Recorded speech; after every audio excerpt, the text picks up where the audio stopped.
के मंदिरों में ताकत होती तो मोहम्मद बिन कासिम न आया होता। भारत के मंदिरों में ताकत होती तो महमूद गजनवी न आया होता। भारत के मंदिरों में ताकत होती तो मोहम्मद घोरी न आया होता और इस दुर्ग को लूटने का काम न किया होता। इसका मतलब मंदिरों में ताकत नहीं थी। अगर ताकत है तो सत्ता के मंदिर में ताकत है कि बाबा अपना मंदिर छोड़ करके आज सत्ता के मंदिर पर बड़े मुर्दे मत उखाड़ो, करते बड़े उखाड़ोगे भारी पड़ जाएगा। लड़ाई का मैदान तैयार होगा, दोनों हाथ होंगे।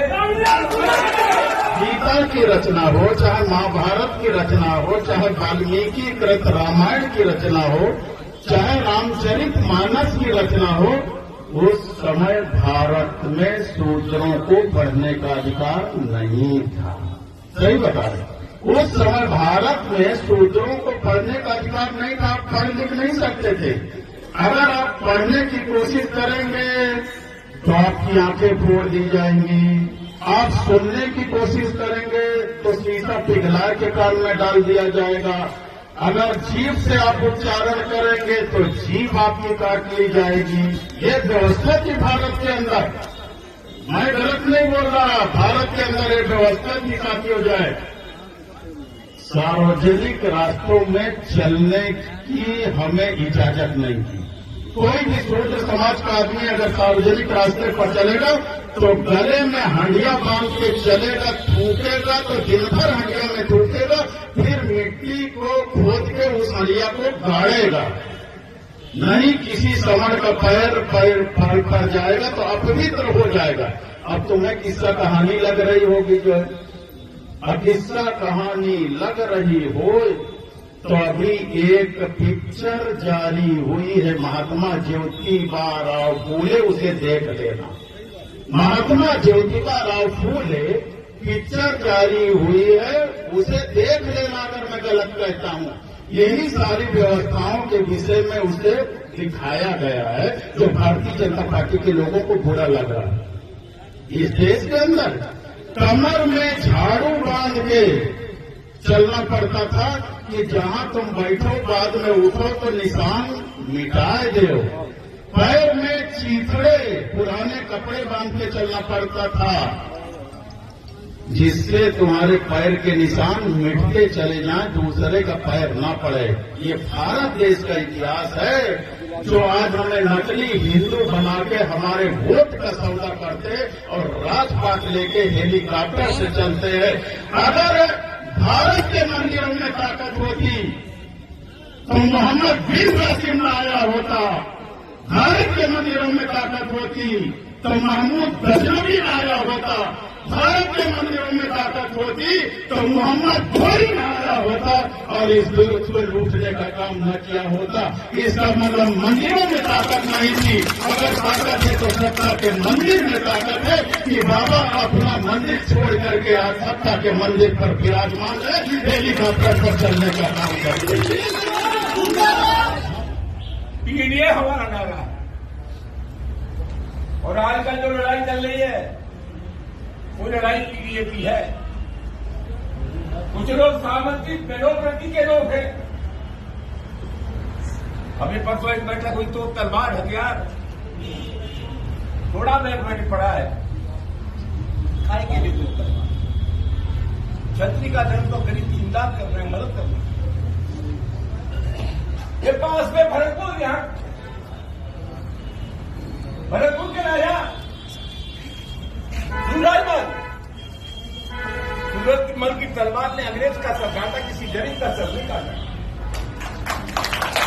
हमने तो 3 सेनाएं बड़ी थी, वायु सेना, थल सेना और जल सेना। अब एक नई सेना पैदा हो गई है। हमारी हाथ जोड़ की प्रार्थना है। चीन ने हमारी जमीन पर कब्जा कर लिया। अरुणाचल प्रदेश को चीन अपने हिस्से में दिखाता है। ये जो रणबांकुर करनी सेना के हिंदुस्तान की शर्त पर चले जाओ, चीन से हमको बचाओ, वरना तुमसे ज्यादा नकली दुनिया में कोई हो नहीं सकता। हिंदुस्तान की जमीन चीन से, वरना तुम नकारा कहे जाओ। 200 सामाजिक शक्तियों की बात मैंने की। लड़ाई लंबी है और ये लड़ाई कोई हमारी लड़ाई नहीं है, ये लड़ाई उन लोगों से है। मुख्यमंत्री न रहने के बाद जिन लोगों ने गंगा जल से अखिलेश यादव जी का मकान धुलवाया, ये लड़ाई उनकी। राजस्थान की विधानसभा में वो नेता प्रतिपक्ष का दलित एक मंदिर में चला गया, उसको गंगा जल से धुलवाया गया। आज ही एक दलित नौजवान को मार डाला गया। हम चाहते हैं जाति का जंग न हो। ये लड़ाई उन लोगों से है जो हिंदुस्तान के मुसलमानों को बाबर की औलाद बताते हैं। हम कहना चाहते हैं, जब जब इस देश की दाव पर लगी है, हिंदुस्तान के मुसलमान ने साबित कर दिया है कि देश की मिट्टी से जितनी मोहब्बत हिंदू को है, उससे कम मोहब्बत तो लड़ाई लंबी है। इसलिए तो हमने कह दिया कि हिंदुस्तान के मुसलमान ने तो कभी बाबर को अपना आदर्श नहीं माना, तो मोहम्मद साहब को अपना आदर्श मानते, दूसरे संतों को मानते। तो हमने कुछ किया कि जब तुम बाबर को कहोगे कि ये मुसलमान बाबर का डीएनए है, तो तुमने किसका डीएनए बना? कोई तो रायता फैला हुआ है। दोस्तों, आगे आने वाले समय में समाजवादी पार्टी के राष्ट्रीय अध्यक्ष श्री अखिलेश यादव जी 19 अप्रैल को आ रहे हैं। लड़ाई का मैदान तैयार होगा, दोनों हाथ होंगे।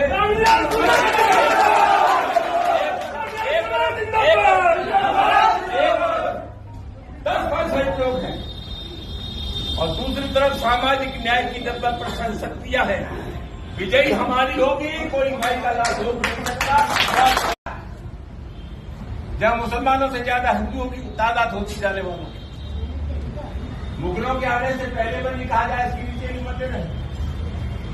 बाबा साहब डॉक्टर अम्बेडकर को जो मानते हैं उसे मैं कहना चाहूंगा, मोहल्लों में प्रचार कर देना का बड़ा खतरनाक मामला है।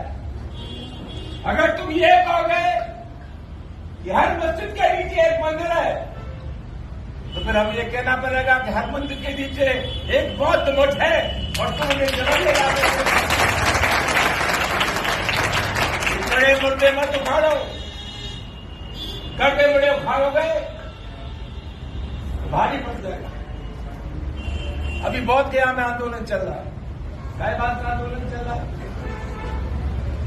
वक्त का कानून हमारे देश में आया और कहा गया 3 हिंदुओं के नुमाइंदे भी इस वक्त में रहेंगे। जैन धर्म है, सनातन धर्म है। अगर कोई ट्रस्ट बनता है किसी मजहब का, धर्म का, तो उसी मजहब के लोग उसमें रहते हैं। वक्त में 3 सनातनी रहेंगे, क्यों रहेंगे? वक्त तो इस्लाम को मानने वालों का है। बौद्ध गया में क्या आंदोलन चल रहा है? वो जो बौद्ध मठ है उसमें हिंदुओं के नुमाइंदे हैं, कलेक्टर उसका संरक्षक है। और मैं लंबे समय से ये मांग हो रही है कि इसकी इंतजामिया कमेटी में बौद्ध होने चाहिए। बौद्धों को नहीं रखा जा रहा है। समाजवादी पार्टी की है जो बैठक हो रही है, जो बाबा साहब डॉक्टर अम्बेडकर को याद कर रही है, इस बैठक के मार्फत हमें संदेश देना चाहिए बौद्ध भिक्षुओं को। गया के बौद्ध मठ में सिर्फ बौद्ध होने चाहिए। हम संदेश देना चाहिए, घबराओ मत। समाजवादी पार्टी का एक एक कार्यकर्ता तुम्हारे साथ है। हमेशा से समाजवादी पार्टी के नेताओं को बुराई सिर्फ हिंदू धर्म में नजर आती है। हमेशा से समाजवादी पार्टी के नेता अगर किसी को अपमानित करने का कार्य करते हैं तो हिंदू धर्म को अपमानित करने का कार्य करते हैं, सनातन को अपमानित करने का कार्य करते हैं। आज समाजवादी पार्टी मुर्शिदाबाद में, पश्चिम बंगाल में जो दलितों पर अत्याचार हो रहा है, जो दलितों की हत्याएं हो रही हैं, जो पिछड़ों की हत्याएं हो रही हैं, जो हिंदुओं की हत्याएं हो रही हैं, उस पर खामोश क्यों है? क्योंकि ये सारा किस्सा कुर्सी का है। कुर्सी के लिए अखिलेश यादव जी ने औरंगजेब का रास्ता पकड़ लिया। जिस तरह से औरंगजेब ने अपने पिता को अपमानित करने का कार्य किया, हिंदुओं को अपमानित करने का कार्य किया, सनातन को अपमानित करने का कार्य किया, उसी तरह से अखिलेश यादव जी पिता को भी अपमानित किए, भारत के समाज को भी अपमानित किए, आज स्वयं और अपने नेताओं के द्वारा सनातन परंपरा को अपमानित करने का कार्य